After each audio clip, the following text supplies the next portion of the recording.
السلام علیکم ناظرین۔ آج موضوع ہے گھٹنوں میں چکنائی کی کمی۔ دیکھیں، گھٹنوں میں چکنائی کم ہو گئی اور آوازیں آتی ہیں، ٹک ٹک کی آوازیں وہاں سے آتی ہیں تو چکنائی کم ہو گئی ہے۔ تو وہ دراصل گھٹنوں کے اندر رطوبتیں ہوتی ہیں نا جی، جب رطوبتیں گھٹنوں کے اندر خشک ہو جاتی ہیں تو اس کے پیچھے تحریک ہوتی ہے عضلاتی اعصابی۔ تو ڈاکٹر صاحبان بھی کہتے ہیں کہ اب رگڑ شروع ہو گئی ہے، ہڈیاں رگڑ کھانے لگ گئی ہیں۔ تو اگر دیکھو تحریک پیدا کر دی جائے نا جی، یہ کوئی لا علاج چیز نہیں ہے، انشاءاللہ یہ کوئی ایسا مسئلہ نہیں ہے۔ تو اس میں آپ ایک تو وہ ہمارا جو بہت مشہور نسخہ ہے ہمارا مستگی رومی، اعلیٰ قسم کی مستگی کی پہچان یہ ہے کہ چبانے سے نا یہ منہ میں دانہ رکھ کے چبائیں تو 2-4 منٹ 10 منٹ بھی چباتے رہیں تو وہ ختم نہیں ہوتا، بلکہ چنگم کی طرح سخت سا ربڑ سی ہوتی ہے اور سخت ربڑ دبانے سے جلدی نہیں اپنا حل ہوتا۔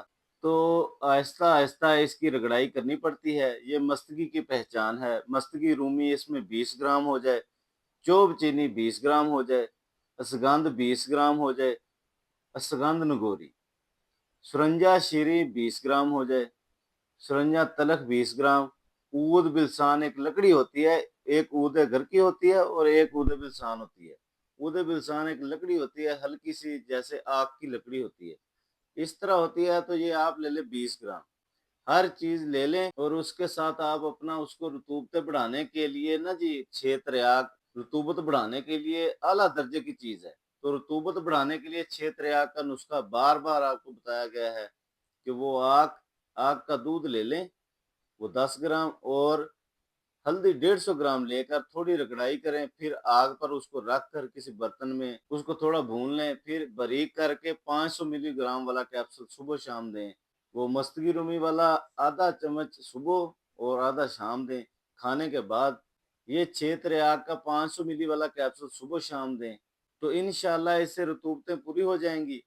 اگر یہ نہیں ہو سکتا تو آپ چھلکا ریٹھا لے لیں اور ہلدی لے لیں برابر وزن، اس کے بھی آپ 500 ملی والا کیپسول بھر سکتے ہیں، یہ بھی صبح شام دیں، یہ بھی 6 تریاک ہی ہے۔